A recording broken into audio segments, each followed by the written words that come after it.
Éthique du globish, de la langue anglo, du franglais dans ce Je cause français, c'est un plaisir, Céline. Eh oui, je cause français, c'est un vrai plaisir, dit notre cher Léo Ferré, effectivement. Mais de quoi le français est-il le nom? Une religion, une bataille perdue, une grande victoire, un programme de sélection ethnique, un logiciel de traduction, quoi d'autre? Cette question, vous la soulevez dans votre nouvel essai, Boualem Sansal. Bonjour à vous et merci d'être avec nous sur Sud Radio. Alors vous publiez le français Parlons-en aux éditions du Cerf. À vous lire, la langue française se porte vraiment très mal et vous n'êtes pas le seul à le penser. Mais expliquez-nous en quoi est-ce grave, docteur Boualem Sansal. La langue transporte notre âme, elle exprime notre âme. C'est ce qu'il y a de plus profond chez l'humain. Il l'exprime par la langue. Il n'y a aucun autre moyen d'ailleurs d'exprimer le fond de... C'est les mots. Les mots sont magiques. Ils sont pleins de poésie, pleins de mystères. Et ça convient bien à l'être humain. Et de plus en plus, on remplace cette langue qui exprime notre âme par une langue du marché, une langue des institutions, une langue professionnelle.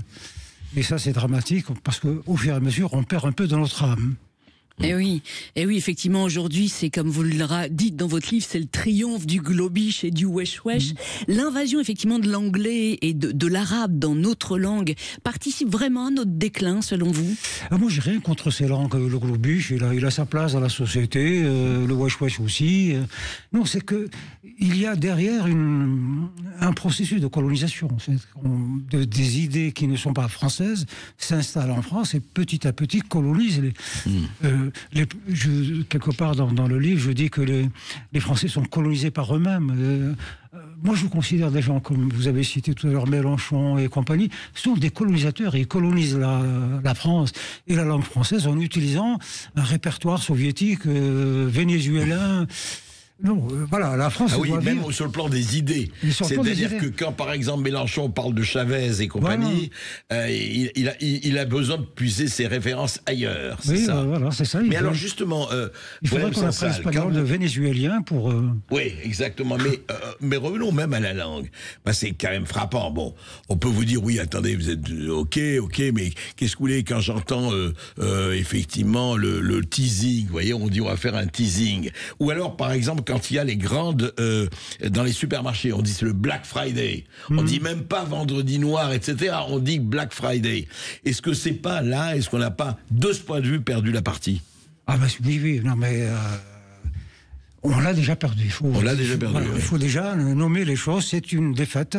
Et puis, mais une défaite n'est pas définitive. Une défaite, c'est pour rebondir et reconstruire. Donc ce livre-là, c'est pour appeler à la reconstruction de quelque chose. Oui, vous voulez dire l'invention de quelque chose. Et oui, vous allez même plus loin, Boualem Sansal, et chez moi, André. Vous dites même que le globish, c'est un viol accepté. Il est un vecteur de la globalisation forcée du monde. Oui. Mao Tse-tung l'avait dit il y a un siècle, quand le viol est inévitable, détends-toi et profites-en. Donc on est dans cette démarche aujourd'hui. L'anglais, c'est pratique, ça rend beaucoup de services, ça nous viole, mais enfin, c'est agréable de parler anglais. C'était la phrase, ferme les yeux et pense à l'Angleterre, c'est ça. Mais juste, Boualem Sansal, par rapport à ce que vous disiez sur la défaite, etc. Au fond, est-ce que vous pensez vraiment, et je voudrais que vous développiez, on a perdu une bataille, et que ce soit le globish ou autre, etc., sur le plan des idées, mais on n'a pas perdu la guerre, à votre avis? C'est difficile. Où placer le curseur, c'est extrêmement difficile. On peut parler, par exemple, de défaite. La France a perdu sa culture. Par exemple, elle l'a perdu, à votre avis. Elle a perdu une bataille politique.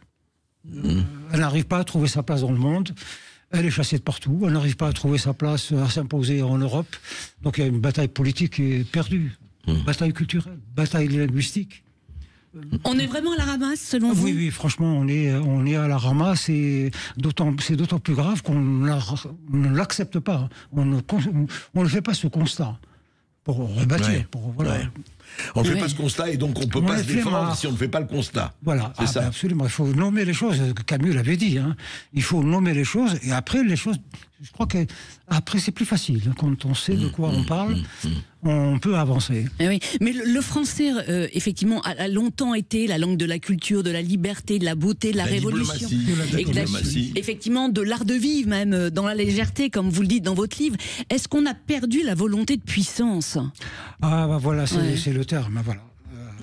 Nietzsche disait là où la volonté de puissance fait défaut, il y a déclin. La France a perdu cette volonté de puissance qu'il a portée dans le monde, qui a fait qu'elle parlait au monde. Enfin, la France disait « je parle au monde ». C'est vraiment... et là, c'est fini. On est à la ramasse, là, carrément. Hein. À qui la faute, alors, selon vous? Qui sont les fautifs? Un peu à tout le monde, c'est difficile. La responsabilité, elle est horizontale et verticale. Alors, horizontale, c'est tout le monde, y compris le peuple. Y compris nous-mêmes. Hein. Et puis, verticalement, bah, ça commence déjà avec le président. Alors, Macron, aujourd'hui, fait tout pour, finalement, achever la culture et la langue française. Il la nie, pratiquement. Il la nie, carrément. Donc, il faut peut-être un peu le rappeler à l'ordre. Mais je ne pense pas qu'il soit l'homme du renouveau. Il est l'homme d'une situation perdue, d'une guerre perdue.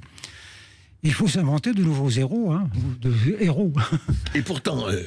Boualem Sansal, il y a des livres qui paraissent, il y a des qui sont intéressants, il y a quand même beaucoup encore des gens, encore une fois, de l'extérieur ou de la francophonie, on va en reparler avec Céline, mais qui écrivent en français et qui écrivent la belle langue de notre pays. Oui. Mais vous dites que ça se raréfie. En fait, l'air qu'on respire, l'air français qu'on respire est plus rare. Ben, c'est comme dans le nucléaire, dans la bombe atomique, il faut une masse critique. Si la masse critique n'est pas atteinte, il n'y aura pas réaction en chaîne. Donc on est quelques-uns, effectivement, des Jean-Baptiste qui hurlent dans le désert. Il faudra qu'on soit beaucoup plus nombreux pour que ça crée un courant de pensée qui ensuite va s'inventer des démarches, des programmes, et passer à l'action. Moi, je suis dans l'incantation. On est quelques-uns à faire à titiller les choses, mais ça ne fait pas vraiment bouger par exemple, je dis, moi, il faudrait aujourd'hui, au niveau de l'Académie française, au moins une moitié de francophones. Il y a un seul francophone aujourd'hui, c'est un Libanais. Amin Malouf, le secrétaire perpétuel. J'ai rien contre les autres. Mais est-ce que le français, c'est toujours le français? Est-ce que c'est pas le français francophone? Donc il y a des stratégies, mais si on dit si on parle du francophone, ce français extérieur est porté par des États, donc il faut travailler avec eux aussi. Bien sûr.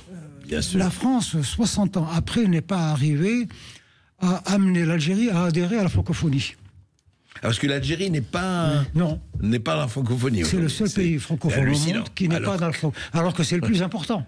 Oui, de loin. Voilà. Et donc, ils n'ont pas su convaincre. Peut-être qu'il y avait derrière une démarche un peu néocoloniale. À un certain moment, on a bien vu que la francophonie était un cheval de bataille du néocolonialisme.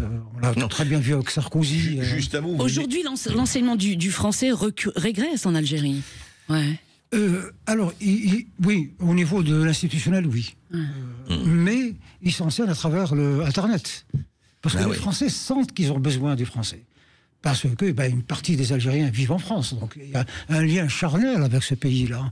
Et il y a aussi une volonté de peut-être, comme moi, de venir un jour s'installer, comme je suis en train de le faire, de venir s'installer en France. Et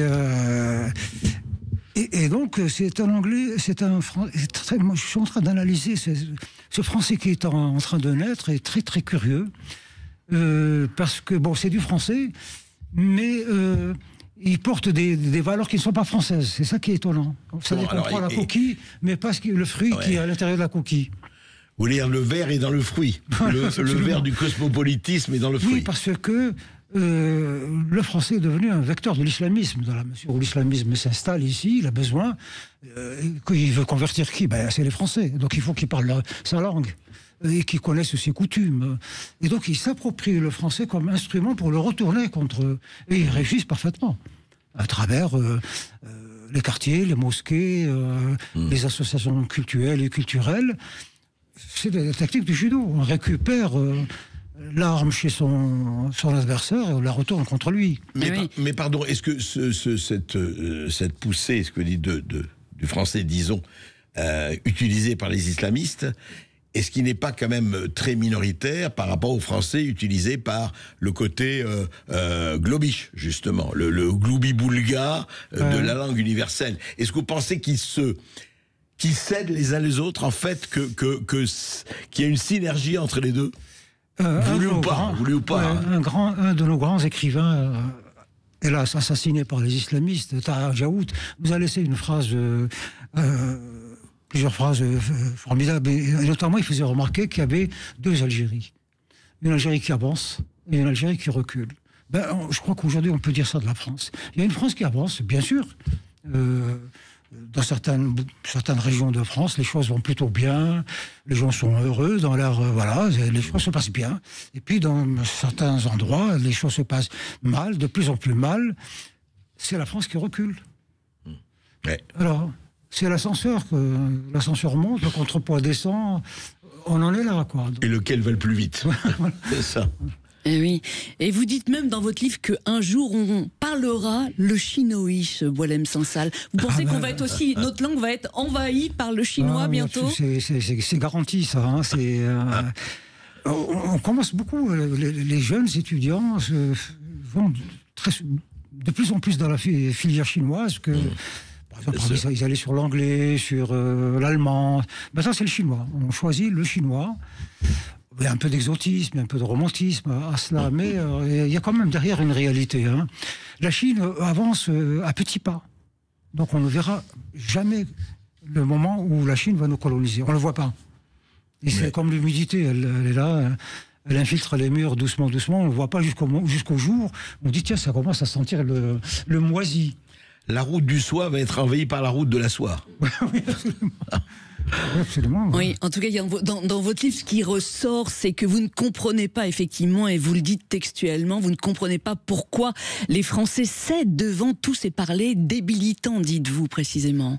Oui, pourquoi cette soumission? À la limite, pourquoi on accepte? C'est la facilité. C'est tout simplement la facilité. Il y a un moment où il est plus facile de s'exprimer en anglais, parce que maintenant on voyage beaucoup, donc on s'exprime très souvent en anglais. Donc, le français est plus compris. Moi, je voyage beaucoup dans le monde. Il y a 15-20 ans, le français me suffisait. J'arrivais toujours à m'exprimer, à l'étranger. Vous voyagez dans le monde avec le français, vous débrouillez. Maintenant, c'est fini. Non, mais ça, c'est fini. Ouais. Franchement, il faut impérativement apprendre rapidement l'anglais. Donc il y a la nécessité et puis il y a la facilité. Il est plus facile d'apprendre l'anglais d'aéroport que le français académique. Mais... il y a cela aussi. Oui, tout à fait. Mais il faut quand même rappeler que notre langue reste quand même la 5e langue la plus parlée dans le monde. Oui, mais voilà, ça c'est des oui, le nombre de locuteurs, on le situe à 300 millions, mais ça veut rien dire. Le Mexique fait partie de la francophonie. Ils ont 3 locuteurs en français. On le compte comme, voilà. Et l'Algérie qui fait 40 millions d'habitants, tous francophones, on ne fait pas partie de la francophonie. Mais justement, Boualem, le non-dit de votre livre, enfin le non-dit, non, vous le dites, mais je dirais la ligne rouge, mais qui n'apparaît pas comme ça. Comment vous expliquez, vous en avez parlé, vous dites... Par rapport à l'Académie, vous avez dit, ce serait bien d'avoir une moitié de francophones. Qu'est-ce qui fait, moi c'est vrai que c'était pas un problème, qu'est-ce qui fait qu'on a raté la francophonie? C'est une arme formidable, c'est une arme, je dis pas létale, c'est pas une arme de guerre, c'est une arme de paix et de compréhension et d'ouverture. Et la francophonie, mais je vais vous dire, dans les médias, tout ça, on n'en parle jamais. Ça n'existe pas. C'est comme s'il existait. Oui, on parle de tel ou tel auteur, mais par exemple, le fait que Samuel Beckett est écrit en français, le fait que Milan Kundera est écrit en français, oui, mais on ne l'a jamais célébré. Voilà, c'est bien, ils sont avec lui, ils écrivent. Voilà. Oui, on ne sait pas au fond, on ne sait pas trop, il y a peut-être des considérations politiques, c'est que beaucoup de pays francophones sont d'anciennes colonies de la France. Donc, il y a une relation, au lendemain de l'indépendance, il s'est installé quelque chose, un phénomène de d'amour-rejet. À la fois, moi je me souviens, jusque dans les années, début des années 80, on était très amoureux de la France et de sa culture, et vraiment. Et puis bon, les choses commencent à changer. Il y a aussi le fait que la francophonie coûte cher. Ça se finance. Et la France n'a pas su trouver les moyens à mettre au service de la francophonie. Oui, les alliances françaises, etc. Les alliances, les instituts français, la coopération culturelle, financer des bourses, développer des choses ensemble, faire du partenariat pour faire des films, pour faire du cinéma, bref, à un moment donné... La francophonie a reculé pour cette raison-là. Quand Sarkozy est arrivé au pouvoir, avec la crise des subprimes, première décision, on a coupé dans la culture. Oui. Aussi bien ici, à l'intérieur en France, intramuros, que dans les pays francophones. On a commencé par couper dans les budgets de la culture. Voilà, c'est le plus facile. Oui. Puis la culture, on dit, bon, mais de toute façon, ça va repartir, c'est comme l'herbe, elle repousse. Les usines ne repoussent pas, il faut sauver les usines. C'est sûr. La culture, ça paraît, bon, on peut attendre, c'est séculaire, ça. C'est pas sur le même temps. Mais remarquez, on a coupé autant d'industries que au final, oui. On a coupé autant là que là. Ouais. En tout cas, par quel sursaut peut-on sauver notre langue, Boualem Sansal? On va en parler dans un instant sur Sud Radio. Sud Radio. Parlons vrai. Parlons vrai. Sud Radio. Parlons vrai. Hommage à la langue occitane, André Berkoff. Il est un grand défenseur des langues régionales. Boualem Sansal, dans votre livre, vous le dites, vous l'écrivez, il est loin le temps. En France, on parlait couramment 50 langues. Bah oui, c'était... la France est conçue sur ses provinces. Hein. Donc, la véritable France est celle-ci. C'est la France des provinces, donc des 50 langues ayant... le français est une moyenne, on a additionné tout cela pour construire quelque chose qui, somme toute, est artificiel. Mais elle est riche de toutes les richesses régionales. C'est vraiment très étonnant. On ne voit ça d'ailleurs qu'en France. Par exemple, en Allemagne aussi, les Landes ont gardé leur langue, mais elles se sont difficilement agglomérées au sommet Alors que ça a été fait en France, c'est vrai. Alors qu'en France, ça s'est fait assez naturellement. Il y a eu des résistances, notamment au niveau de la Bretagne et de la Corse, enfin certaines régions ont tardé longtemps à rejoindre à rentrer dans la francisation. Voilà. Et oui, ces langues régionales, on les a un peu réprimées en France. Est-ce une erreur de notre part de ne les pas avoir autant considérées? C'est-à-dire qu'à un moment donné, elles ont pu paraître comme étant séditieuses. Il y avait quand même une sédition. Et puis par les indépendantistes, qu'ils soient corse ou bretons. Voilà. Si on veut empêcher la sédition, il faut imposer une langue d'autorité. Si les gens s'expriment dans leur langue, qui devient un emblème, n'est plus une langue, elle est un emblème, un discours, une idéologie. Et d'ailleurs, Céline, je voudrais peut-être lire ou vous voulez le lire, le passage magnifique dans le livre de Boualem Sansal. Oui, quand il parle de l'enseignement de l'histoire des langues, vous prenez cet enseignement et à ce propos, vous écrivez ceci, même sans rien savoir de Monsieur Jourdain et du sieur Jean-Baptiste Poquelin, les petits Français à quelque ethnie, tribu ou faction qu'ils appartiennent s'extasieraient de s'entendre baragouiner la belle prose de leur pays. Trop tard, ils ont trop chanté Sacré Charlemagne et leurs parents trop dansé sur les tubes abétissants de mai 68. Les voilà pour l'heure plus du côté des mangas psychédéliques, des tweets éclairs, des sourins impitoyables et des sitcoms daéchiens sur le net que des libelles mélancoliques du vicomte de Chateaubriand. Belle plume, Boualem Sansal. Je crois que oui, c'est le jour où les Français vont redécouvrir leur langue, ils vont tomber sous le charme. Voilà. Il faut leur parler un vrai français. Et ça va parler à leurs oreilles. Mais ça va réveiller des choses. Ça, c'est les instituteurs. Ça, c'est les profs. Ah oui, absolument. Ça commence déjà dans la famille. Hein. Donc, très tôt. Dans la famille aussi, c'est vrai. À la famille, on apprend aux enfants à bien prononcer, à construire des phrases et pas des mots. Parce que les enfants parlent avec des mots. Manger. Donc, il faut leur apprendre à construire des phrases. Et de plus en plus compliqué. Alors évidemment, verbe, sujet, verbe, complément, mais on articule. Une langue, à un moment donné, doit atteindre le récit. Donc on récite. Donc on leur apprend très vite à des phrases. Donc ça permet d'introduire de la logique et de la continuité dans l'esprit de l'enfant. Et puis ensuite, on passe au récit. On lui raconte quelque chose. Oui. Alors Boualem Sansal, revenons à votre livre Le français, parlons-en. C'est un cri d'amour à la langue française. Alors vous êtes francophone de naissance. Comment vous est venu cet amour de notre langue ? L'école. L'école de la République française, voilà. Moi, je suis né, évidemment, l'Algérie était française, donc j'étais à l'école républicaine. Et c'était très bon, quoi. On nous a appris le français.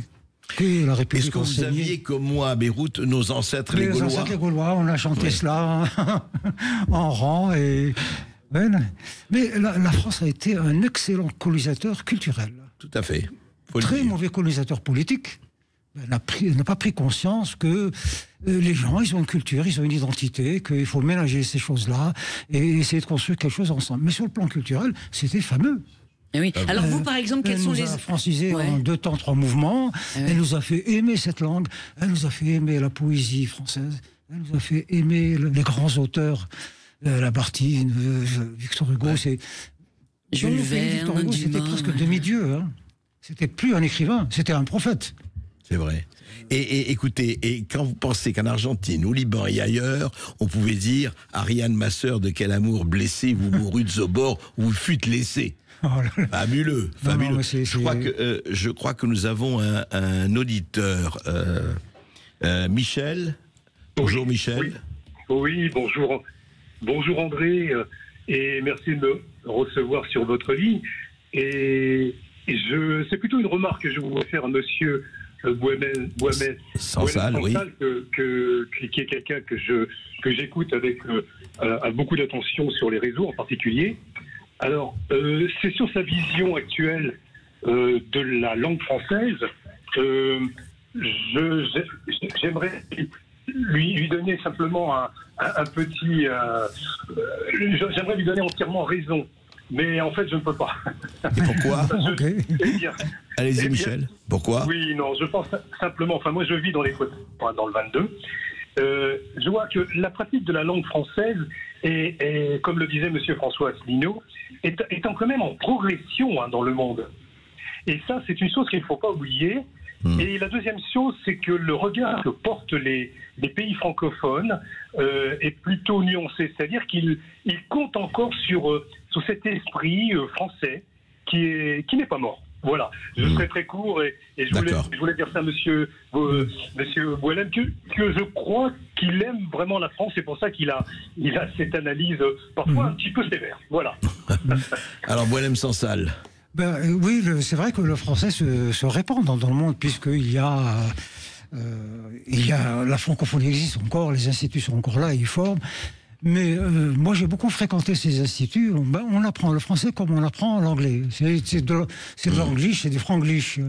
Il n'y a pas derrière ce mouvement culturel. Ça reste une langue.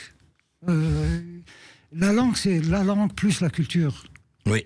Sinon, vous voulez dire, il y a la langue, mais il n'y a pas la culture. Il n'y a pas la culture, sinon c'est un logiciel de traduction, comme je le dis dans le titre. C'est une langue de traduction. On traduit du français à l'anglais, du français au chinois. On est dans la traduction.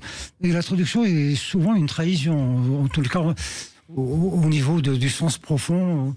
Ça passe pas avec les mots seulement, ça passe par la culture, par plein de choses, quoi. Des petits canaux, c'est comme le sang, il circule dans le corps à travers les grosses veines, mais ensuite ça part dans des milliers de petites veines minuscules qui vont dans le cerveau, dans l'œil.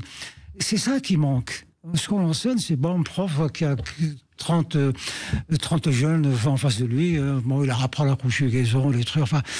C'est pas oui, mais quand la famille ne parle pas français, vous parlez de la famille. Oui, et puis en plus, la famille ne parle pas. Donc ça reste cantonné. Donc, oui, c'est des francophones, mais bon, ils apprennent le français comme on apprend l'anglais, quoi. C'est pour un usage utilitaire.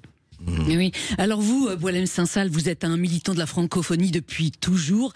La France la défend encore, mais sans y croire, dites-vous. Les francophones aiment plus le français que les Français eux-mêmes, dites-vous. Ah oui, moi je le vois autour de moi. Je vois par exemple en Algérie des familles qui vraiment se saignent parce que l'école est arabisée. Donc ils voient un peu dans quelle direction ça va. On n'enseigne plus le français, dans les écoles publiques.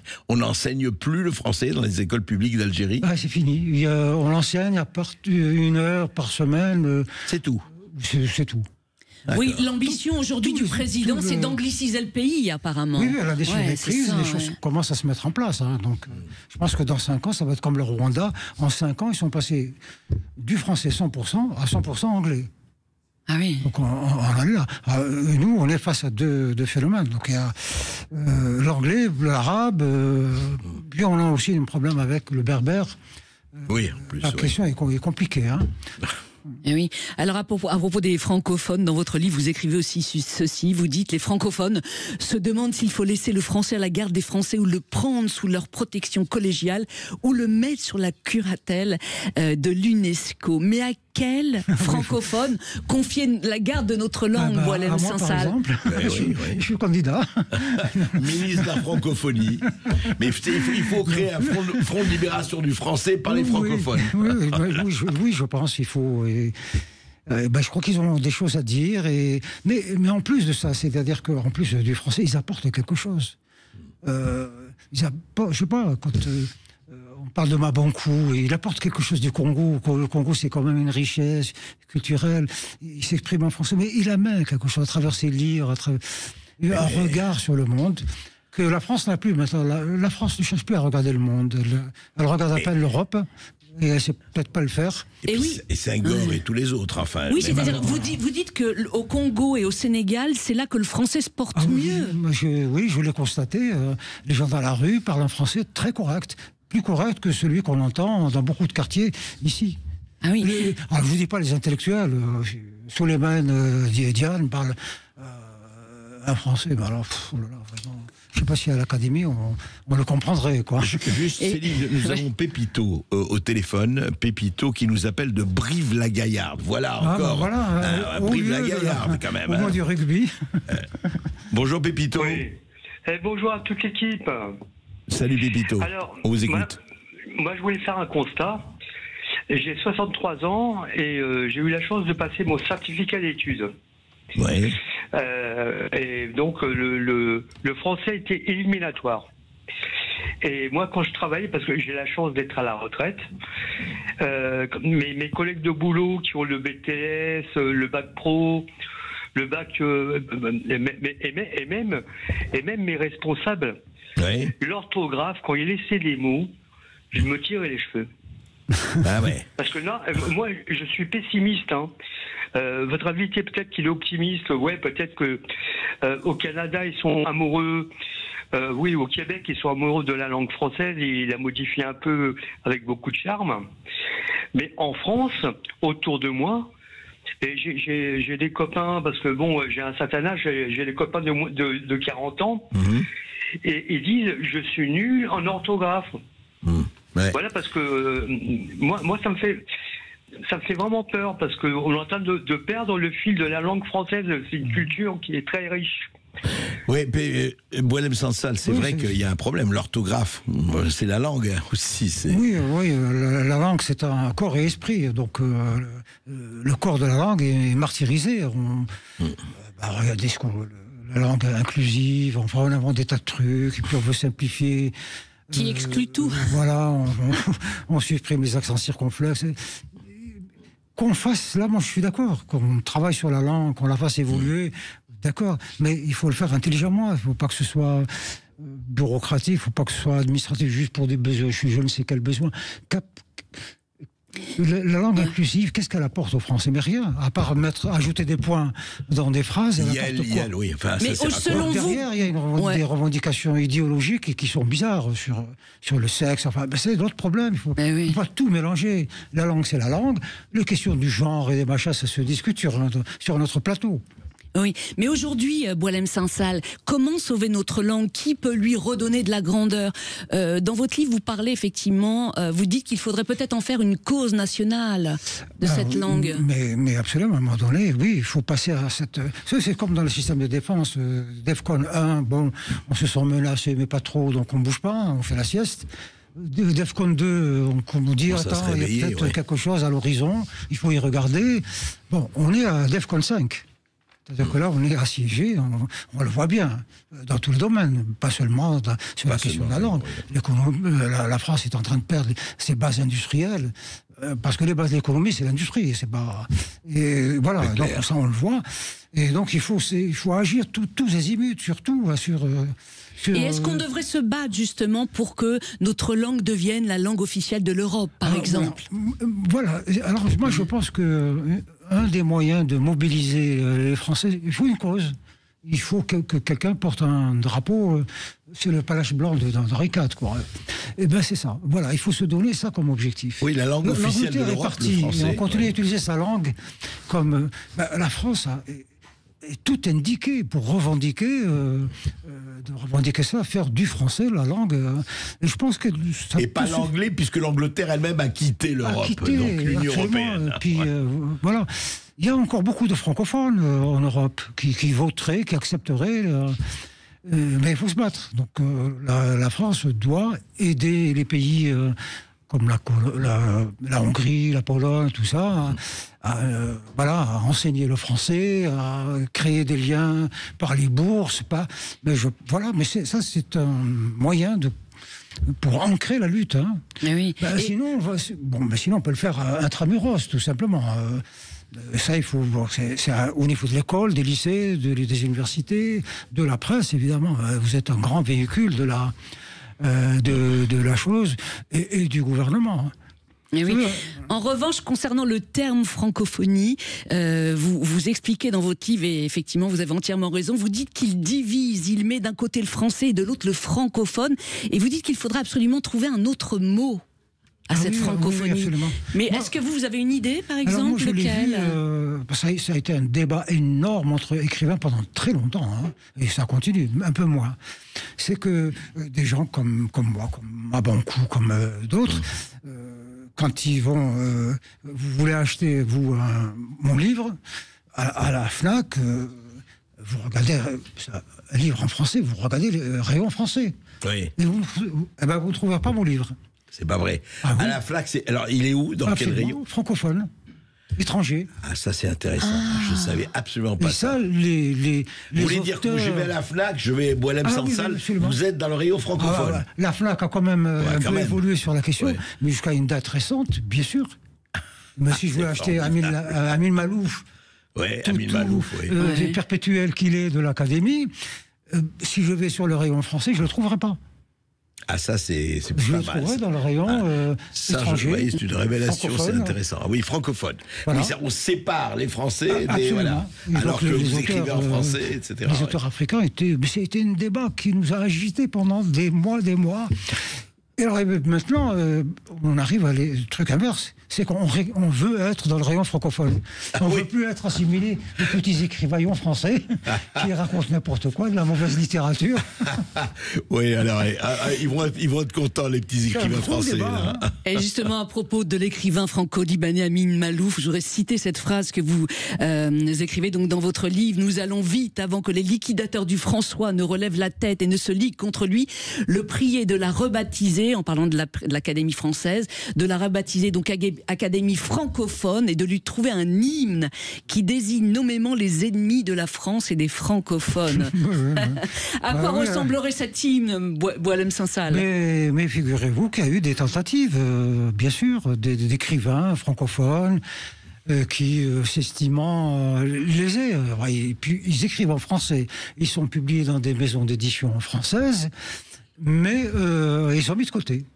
Donc il a été, par exemple, je suis un peu d'ailleurs à l'origine, vous avez reçu Emmanuel Razavi, là c'est un copain, donc avec lui et d'autres, on a créé le Parlement des écrivains de la Méditerranée, parce qu'on n'a pas voulu utiliser le mot francophone, parce que bon, ça aurait été une provocation. Mais effectivement, il y a des débats. Je sais pas, moi je milite, et ce serait formidable si l'Algérie un jour acceptait sa francophonie et fasse du français la langue nationale. Parce que là, on pourrait créer une académie française à Alger. Vaste programme, ça, Boualem Sansal. Une utopie. Vaste programme. On demandera au président Tebboune, on va envoyer un président Tebboune. Je crois que après cette petite pause. Oui, on va se retrouver dans un instant sur Sud Radio avec Boualem Sansal. À tout de suite. Boualem Sansal, vous vivez entre la France et l'Algérie. Et au printemps dernier, vous avez décidé de prendre la nationalité française. Oui. Qu'est-ce qui vous a poussé à faire ce choix? Racontez-nous. Mais c'est que tout simplement, je suis né français, j'ai toujours vécu dans ce cadre-là, donc... et voilà, Donc, il fallait régulariser la situation. Pourquoi ? C'est parce que tant que je croyais que l'Algérie continuait sur cette ligne, donc on garde le français, la francophonie, et on développe des relations sympathiques avec l'espace francophone d'une manière générale, la France en particulier. Tant que je croyais à cela, peu importe que je vive ici ou là-bas, c'est pareil. Mais là, mon pays, est parti dans une toute autre direction. Là on est... Vous avez toujours autant d'ennemis en Algérie ? Vous avez toujours autant d'ennemis en Algérie ?